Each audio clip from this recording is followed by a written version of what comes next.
White cop disrespects black CEO in court, regrets it instantly after learning her true power. The courtroom buzzed with restrained murmurs, the kind that echoed off polished wood and beneath fluorescent lights. It was Monday morning at the Fulton County Courthouse in Atlanta, and Judge Howard Givens' docket was already backed up. Bailiffs moved quickly, attorneys shuffled papers, and defendants lined the benches like nameless faces in an endless procession. Among them sat a woman who didn't belong in any ordinary courtroom bench. Jordan Miles sat straight-backed, calm, her posture precise. She was dressed in a charcoal blazer with a silk collar, no jewelry except for a smart gold watch, and her heels were modest but stylish. At 42, she exuded confidence, not the kind that shouted, but the kind that required no announcement. Her short, natural curls framed a face that was both composed and quietly formidable. She looked like she was analyzing every square inch of the courtroom, not out of fear, but out of focus. What no one around her knew was that Jordan Miles was the founder and CEO of Monarch Global Technologies, one of the fastest-growing AI firms in the U.S., contracted with both Fortune 500 companies and multiple federal agencies. She had been named one of Time's Women of the Future. But today, she was not here for business.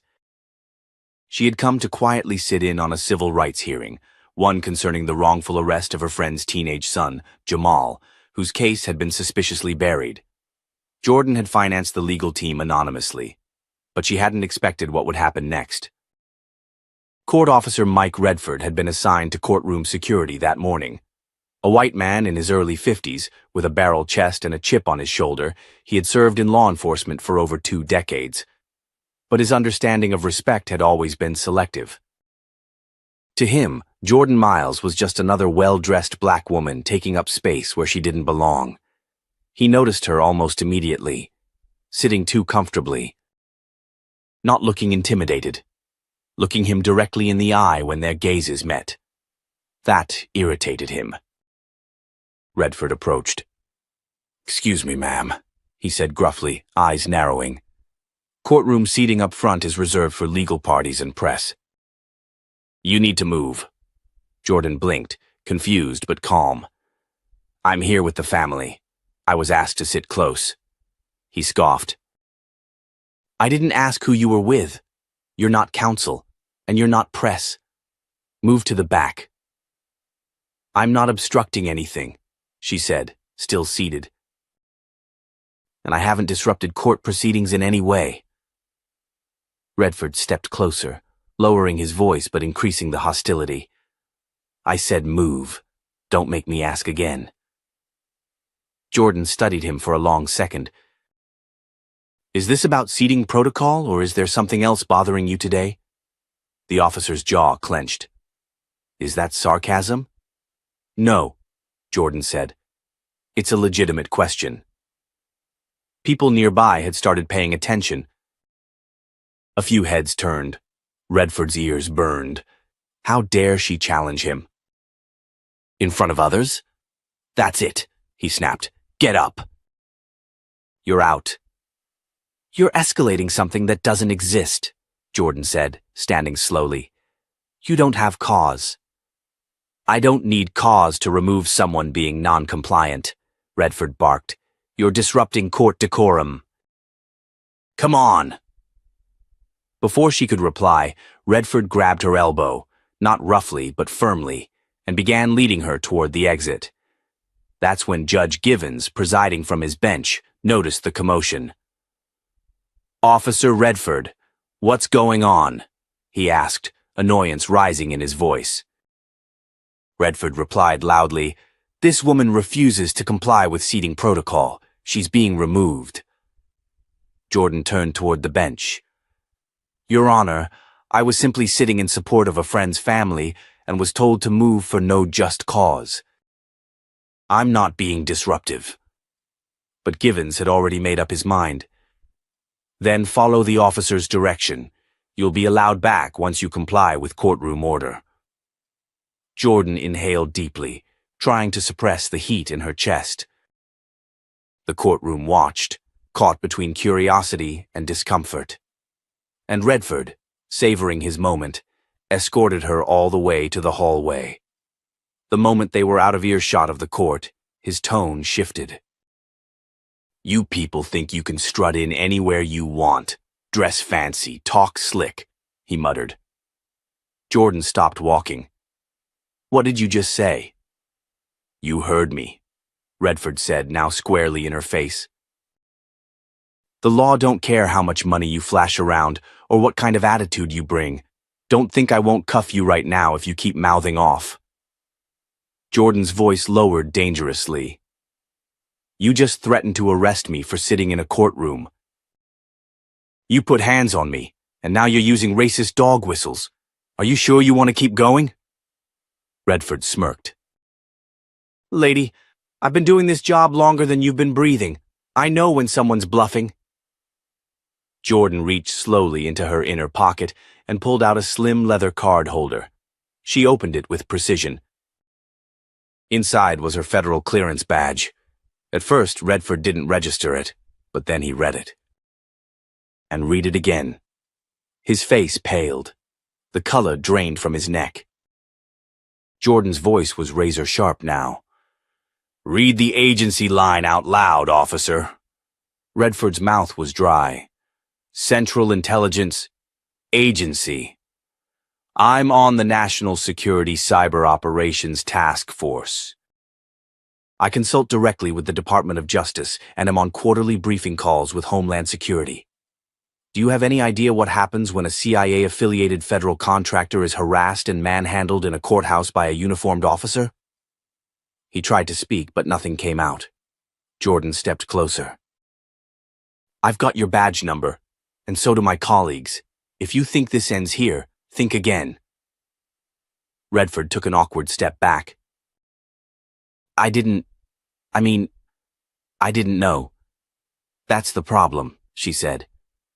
"You didn't care, until you realized who I was." Jordan turned and walked away, her heels clicking like a gavel across the polished floor. Back inside the courtroom, murmurs grew as word began to spread about what had happened. Judge Givens looked toward the door as if something was off. And it was. Because the woman who'd just been escorted out wasn't some nobody. She was someone with enough power to upend every person who had just tried to put her in her place. And the reckoning had just begun. The hallway outside courtroom 3B was dead silent now. Jordan Miles stood by the window, arms crossed, her reflection in the glass showing nothing of the storm that simmered beneath the surface. Her wrists still ached from where Officer Redford had gripped her. It wasn't pain, it was principle. Behind her, the double doors to the courtroom creaked open. "Ma'am?" A young black attorney stepped out, looking concerned. His name tag read Eric Harrison. "I saw what happened. That was way out of line." Jordan turned slightly. "You were in there?" He nodded. "I was sitting 2 rows back. I've seen some ugly moves in court, but that was straight-up disrespect. Everyone saw it, and they saw you handle it like a boss." She didn't smile. "Not yet. I'm filing a formal complaint," she said, her voice low but solid. "Internal affairs, the Bar Association, and a separate civil action if it comes to it." "But not just for me." Eric raised an eyebrow. "Not just for you?" Jordan looked back toward the courtroom. "The boy. Jamal, the kid this whole hearing was about. They're trying to bury his case under paperwork and bias. And if this is how they treat someone like me, imagine what they're doing to him." Eric exhaled slowly. "You know his mother." "She's a friend," Jordan replied.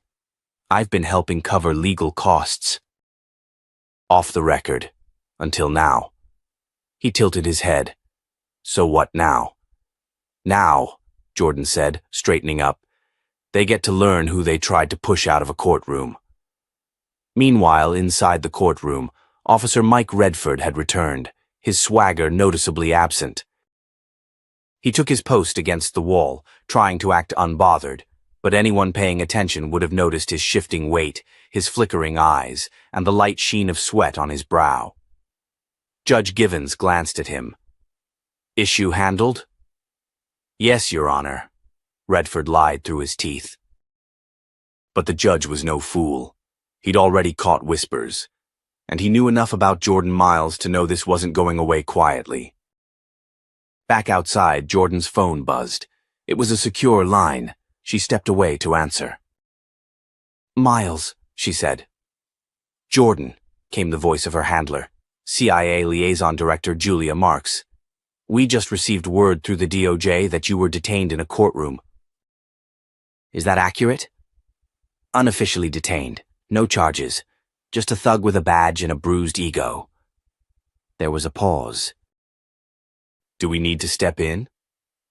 "Not yet," Jordan said. "But I do need access to certain court records, and I need you to put quiet eyes on Judge Givens." "He's not the problem?" "Not directly. But something's off. This isn't just one bad cop or a single incident. I want to know why Jamal Thompson's case was never picked up by the public defender's office. And why 2 months of surveillance footage from his arrest is missing." Marks hesitated, then said, "You're not operating in a classified capacity right now." "I don't need to be," Jordan said. "I'm acting as a private citizen, who also happens to know where the pressure points are."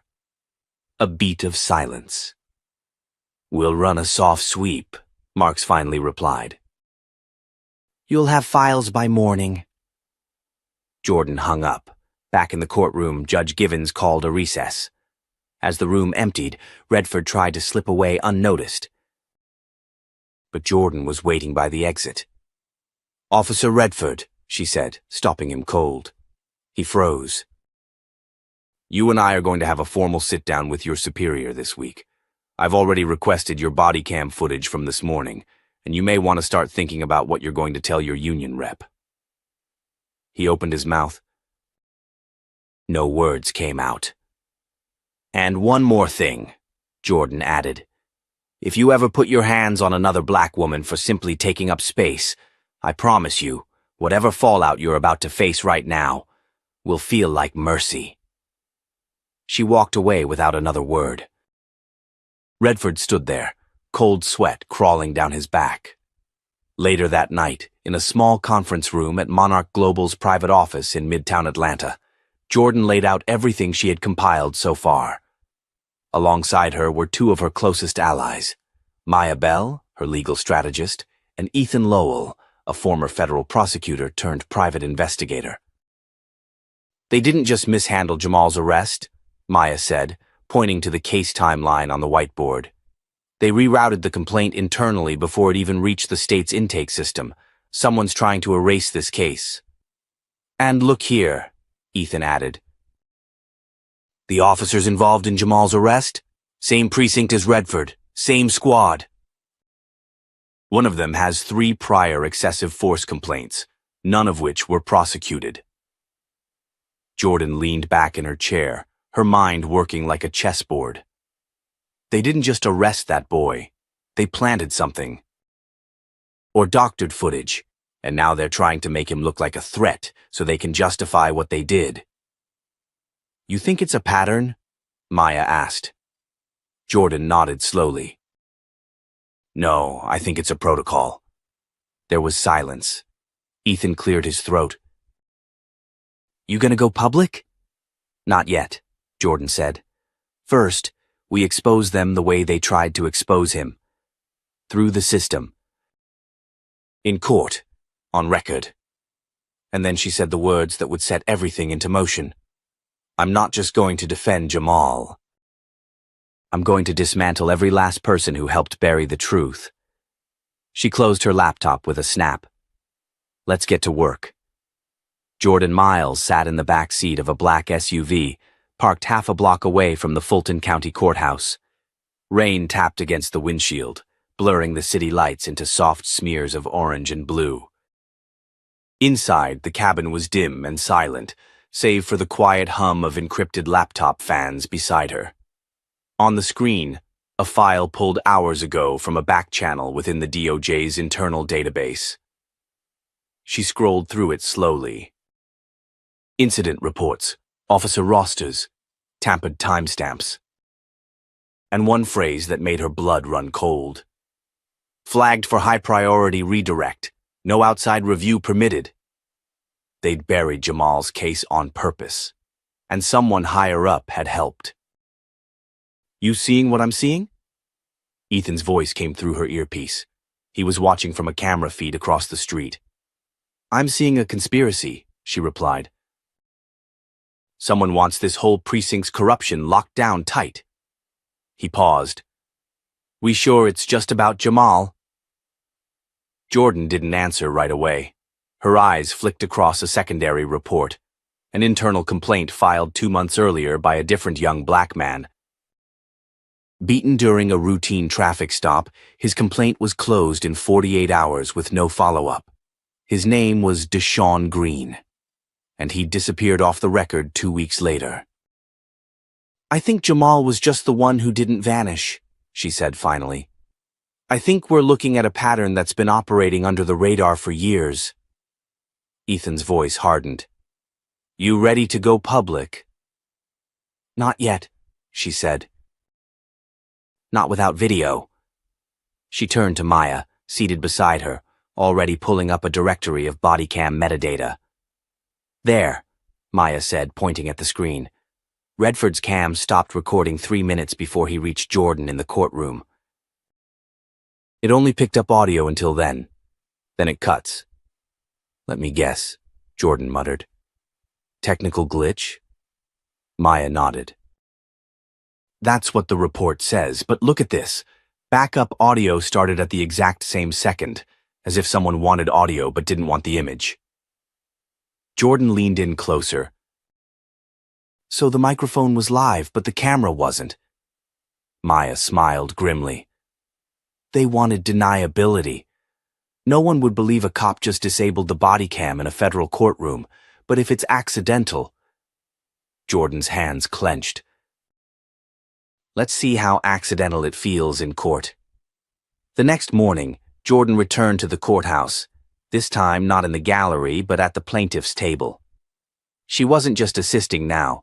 She'd filed a civil rights suit against the city's police department, naming officers Redford and Griggs, Judge Givens' courtroom deputy, and a John Doe supervisor for covering up systemic abuse. She walked into the courtroom like she owned it. And in some sense, she did. She didn't flaunt her title, didn't need to. Her presence was enough. Opposing counsel looked rattled before they even sat down.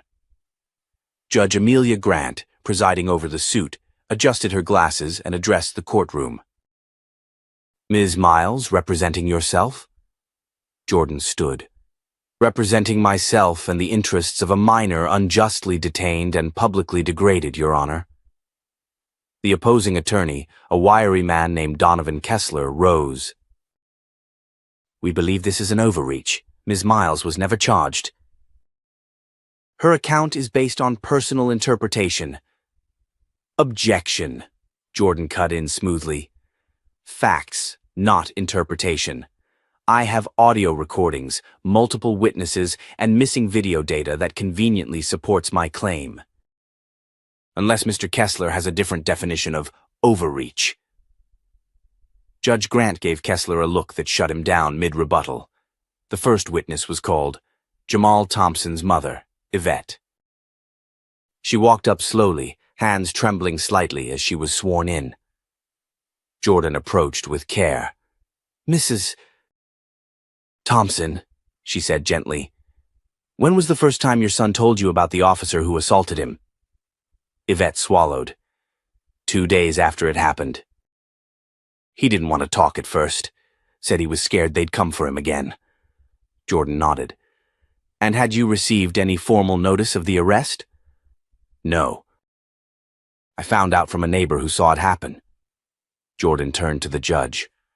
No documentation. No court hearing. No charges. And still he spent 48 hours in a holding cell for resisting arrest. Resisting what? Judge Grant asked quietly. Jordan's gaze sharpened. That's the question, Your Honor. Kessler objected again, his voice rising. There's no direct connection between my clients and this unrelated arrest. Jordan interrupted him once more. Oh, but there is. She clicked the remote in her hand. On the courtroom screen, an audio file began to play. It was grainy, low volume, but clear enough. Redford's voice, unmistakable. I don't care who she is. Black lady in business clothes talking back in court. That's all I need. A hush fell across the room. Even Judge Grant blinked. Kessler tried to respond, but Jordan wasn't done. She turned back to the screen and played the second clip. This time, it was Officer Griggs. We're told to keep it quiet. If the higher-ups get heat, they'll pin it on us. Just do the file scrub and move on. Jordan let the silence sink in before she spoke. These aren't technical errors. They're strategies. And they've been used to target black residents under the guise of procedure. The judge leaned back slowly. I'll be issuing a court order to preserve all remaining footage and open an independent investigation. Kessler stood, eyes darting nervously. Your Honor, this is a public hearing. Grant cut him off. And the court is very interested in transparency.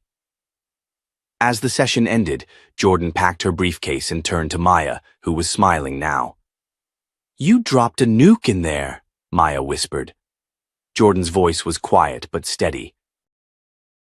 I'm just getting started. Outside, a reporter caught up with her. Ms. Miles, any comment on the suit you just filed? Jordan paused, then faced the camera. If this city thinks it can bury the truth beneath paperwork and silence, they haven't met me yet. I'm not just fighting for Jamal. I'm fighting for everyone who's ever been handcuffed by a lie. She walked away, heels clicking sharply on the courthouse steps. And behind her, the system began to tremble. The courtroom was still humming with tension from the last hearing when Jordan returned the following week. News of the explosive audio had spread beyond the courthouse, stirring local media and social justice organizations into action. Now, every move she made was shadowed by flashing cameras and whispering reporters, but she walked with the same composure and focus that had always defined her, even before the world knew her name. Inside, Judge Amelia Grant had called for a preliminary evidentiary hearing. The city had requested a dismissal of the case, citing insufficient grounds for systemic claims. Jordan knew better. She had enough evidence to not just reject the dismissal, but to pull back the curtain on a network of corruption stretching far beyond 2 rogue officers. Her suit wasn't just about the abuse she'd endured. It was about what they had tried to hide with her arrest. And she was about to make that very clear. As she organized her notes at the plaintiff's table, Maya whispered from beside her. Are we sure about this file? She asked. Once we use it, there's no going back. Jordan nodded. That's exactly why we're going forward. Across the room, Officer Redford sat stiffly in a dark gray suit, eyes glued to the table in front of him. Officer Griggs was absent.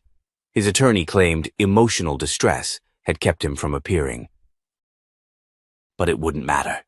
Today wasn't about their faces. It was about what they'd done. The bailiff called the room to order, and Judge Grant looked out over the crowd before speaking.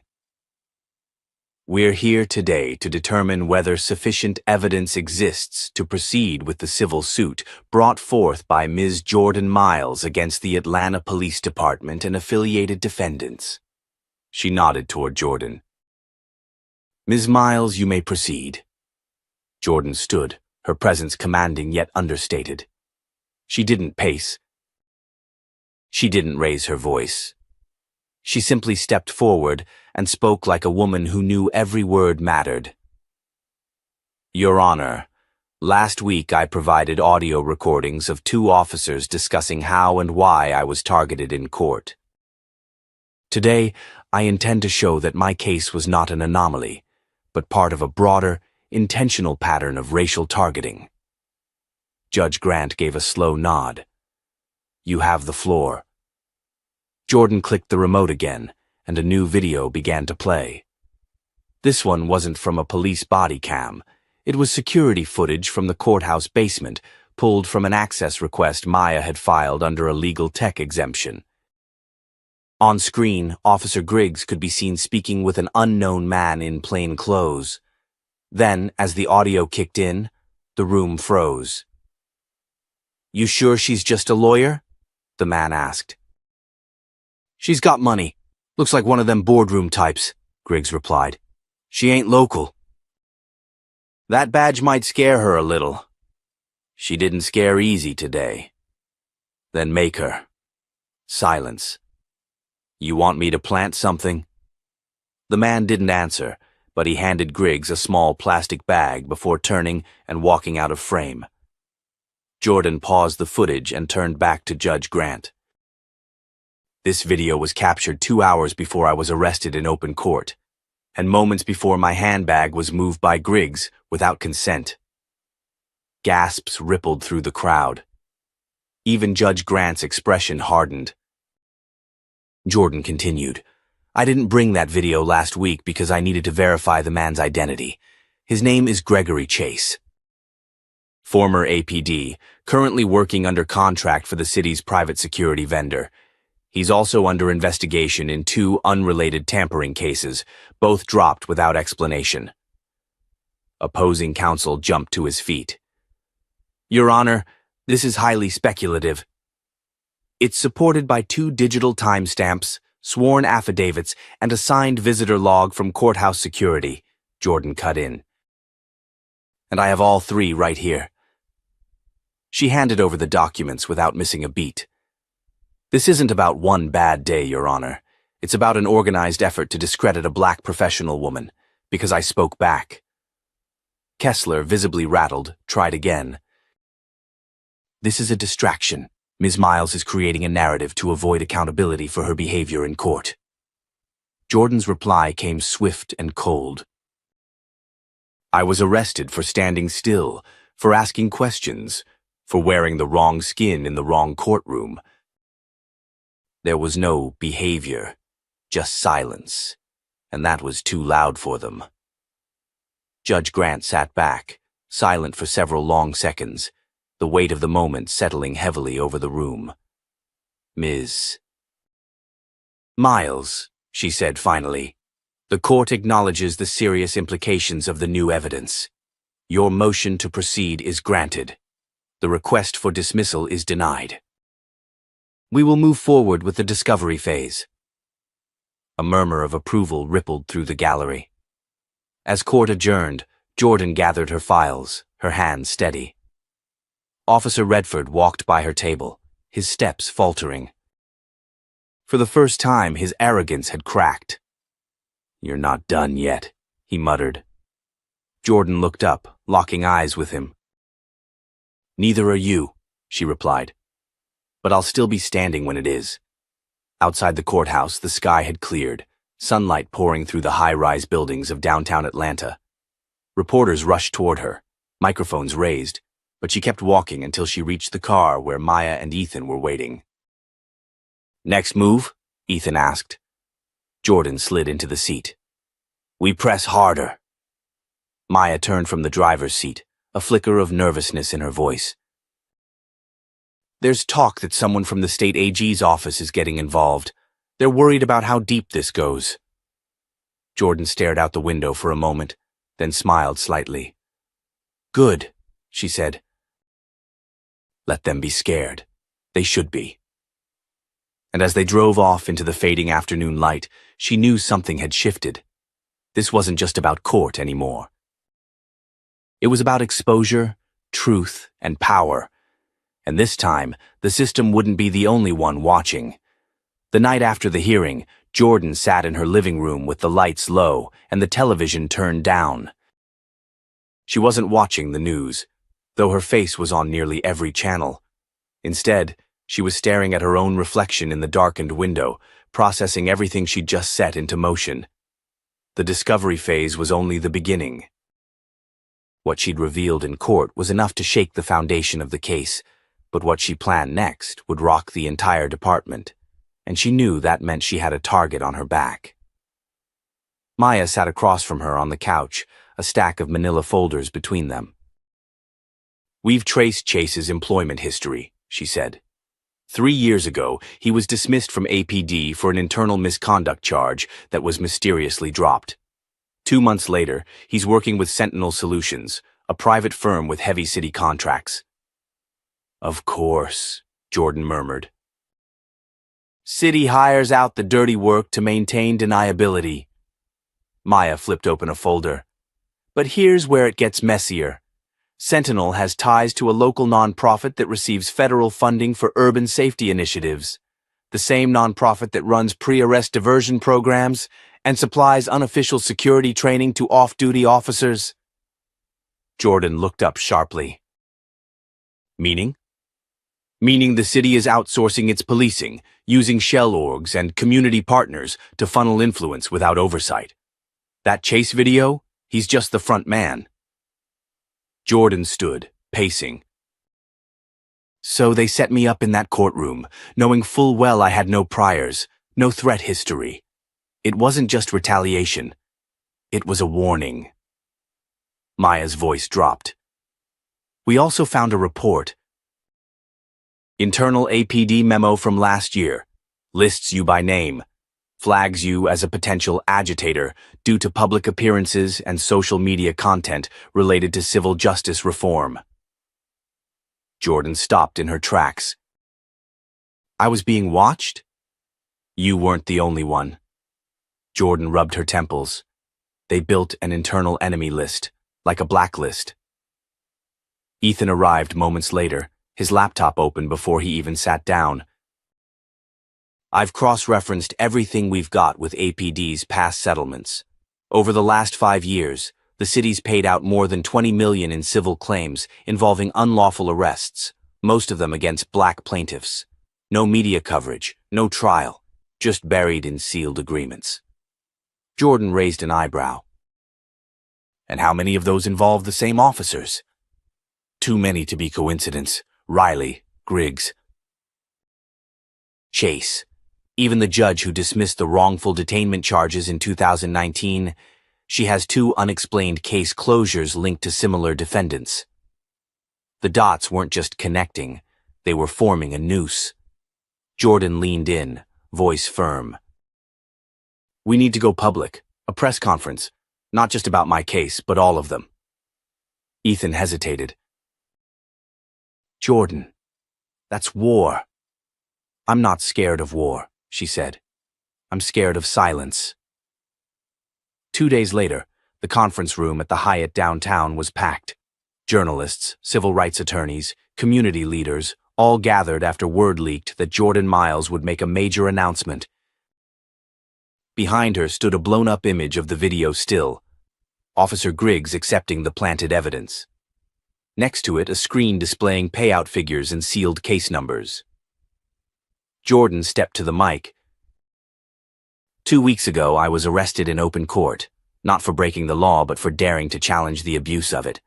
What I've uncovered since then is not just about me, it's about a system weaponized against its own citizens." She outlined the blacklisting, the false arrest pattern, the shell companies, each point punctuated by a photograph, a document, a statistic. "These are not isolated incidents. These are coordinated operations, and they target people who look like me." A voice from the crowd called out, "What do you want?" Jordan didn't miss a beat. "Accountability, transparency, prosecution. I want every officer, contractor, and official involved in this operation investigated by the Department of Justice, and I want every victim to know they weren't alone." The room erupted in applause. Later that evening, while reviewing footage from the conference, Jordan received a phone call from a blocked number. She debated ignoring it, but something in her gut told her to answer. The voice on the line was distorted, They're scared, Ms. Miles. And when they're scared, they get sloppy. You're about to get a file delivered. Read it, then decide if you want to keep playing nice. Before she could respond, the line went dead. 15 minutes later, a courier dropped off a thin package with no return address. Inside was a USB drive and a typed note. You think it's about cops. It's bigger than that. Jordan plugged the drive into a secure laptop. The file contained a single video. Surveillance footage, not from a courthouse, but a private residence. The grainy time-stamped clip showed Officer Griggs at a backyard party with several men in suits. One of them was a city councilman. Another, a sitting judge. They clinked glasses, laughed, passed a folder.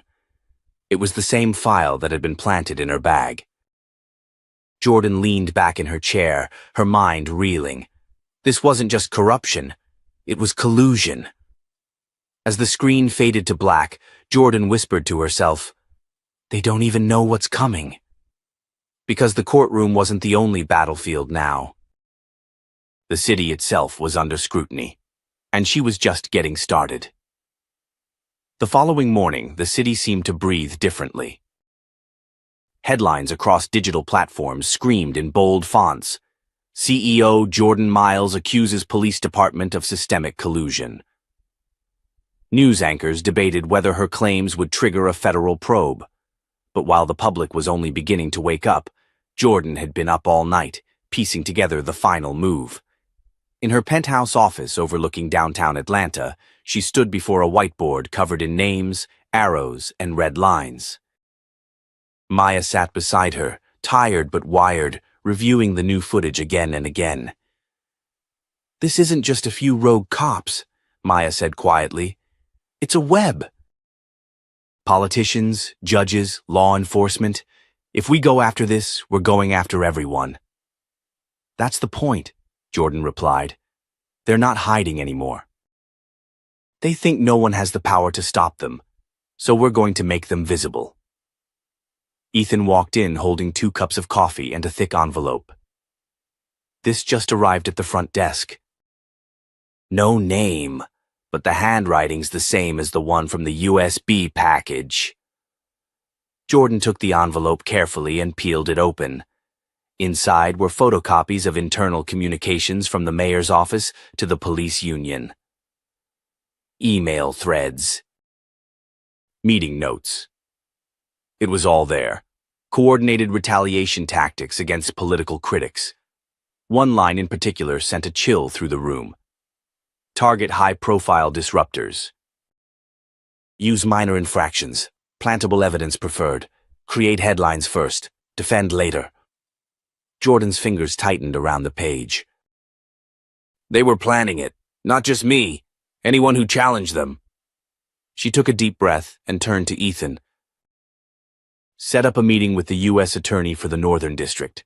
Today. I'm not handing this to the media. I'm handing it to the people who can put these bastards in federal prison. 3 hours later, in a quiet corner of the DOJ's Atlanta field office, Jordan sat across from U.S. Attorney Monica Jameson. A sharp, straight-talking prosecutor known for her zero-tolerance policy on corruption. Jameson scanned the evidence slowly. Then she leaned back, tapping her pen against the folder. "This is the kind of material that brings down entire administrations," she said. "But if I move without airtight backing, the blowback could kill the whole case.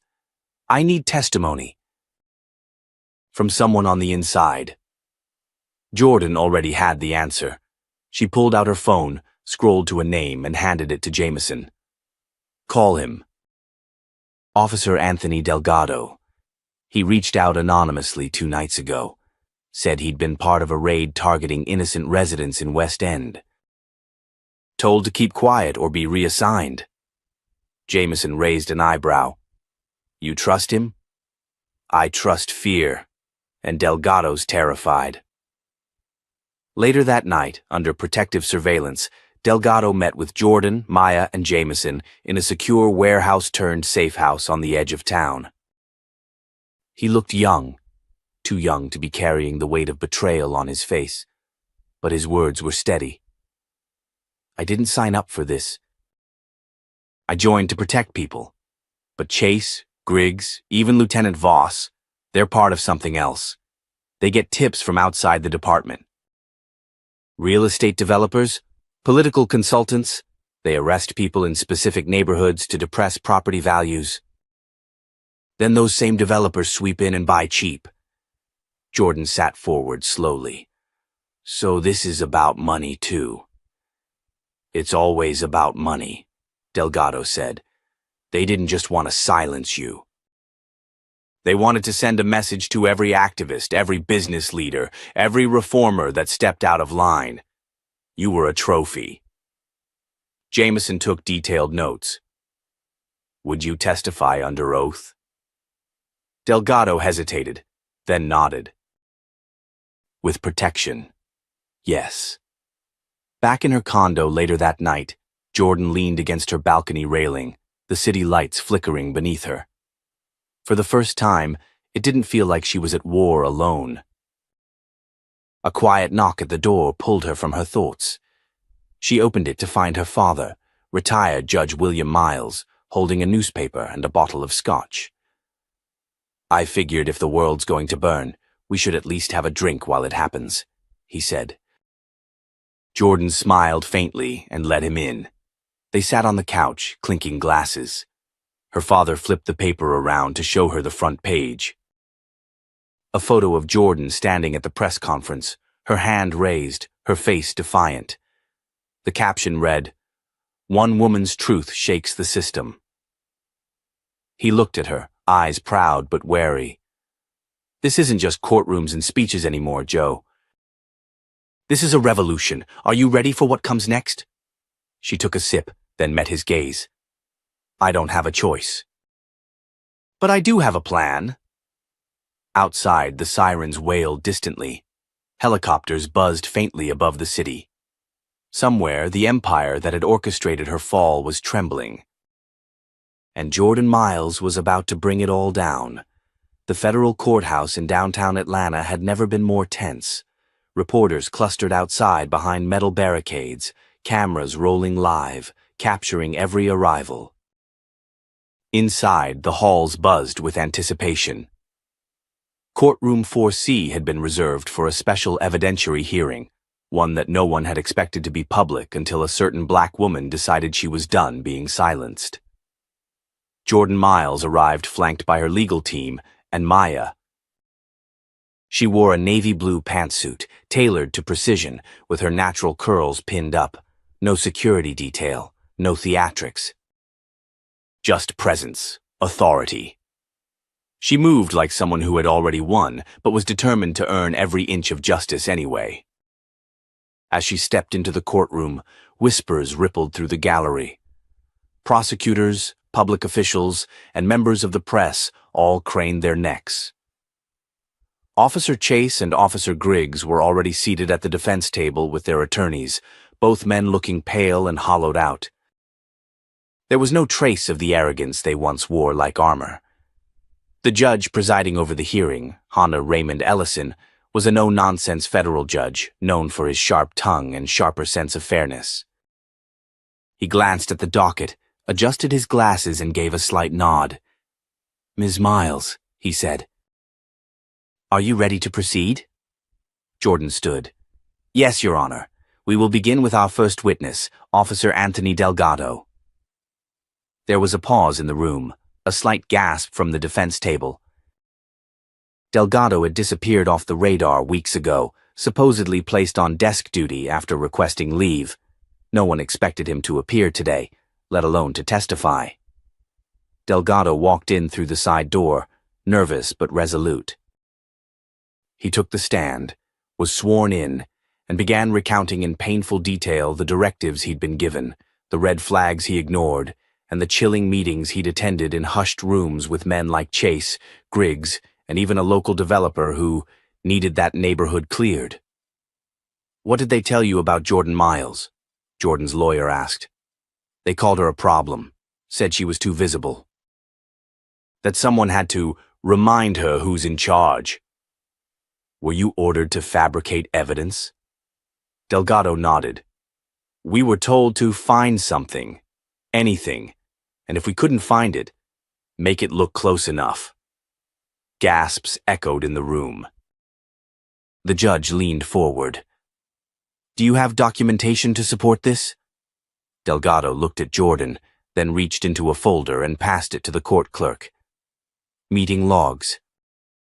Email chains, audio snippets I recorded on my personal phone. I was scared. But I couldn't be part of it anymore.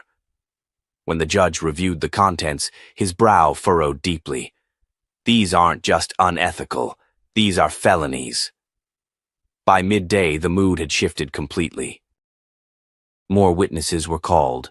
A retired officer who had also received hush money offers, a city hall staffer who confirmed that Jordan's name had been circulated on an unofficial watch list, and finally, a whistleblower from a private PR firm hired to manage the fallout once Jordan's arrest made headlines. It was a setup. Every angle. Every inch of it. Officer Griggs's attorney tried to shift blame. My client was misled. He didn't know the full scope of... Jordan interrupted, standing slowly. Permission to speak, Your Honor. Judge Ellison paused, then nodded. Jordan turned to the room. I was framed, publicly humiliated. I was made to look like a criminal in front of an entire courtroom, not because I broke the law, but because I refused to bow.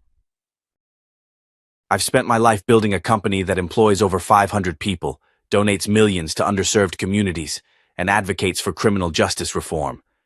That's what they hated. Not what I did, but who I am. She turned toward Chase and Griggs, her voice ice. You didn't just try to break me. You tried to send a message. But today, the only message being sent is this. Your system is crumbling.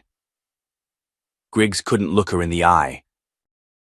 Chase fidgeted, his face blotched with sweat. Judge Ellison cleared his throat. In light of the evidence presented, I am referring this case to the U.S. Attorney for formal criminal prosecution. Officers Chase and Griggs will remain in federal custody until the next hearing. As the courtroom erupted in motion, media stormed the hallways. The truth wasn't just out, it was undeniable.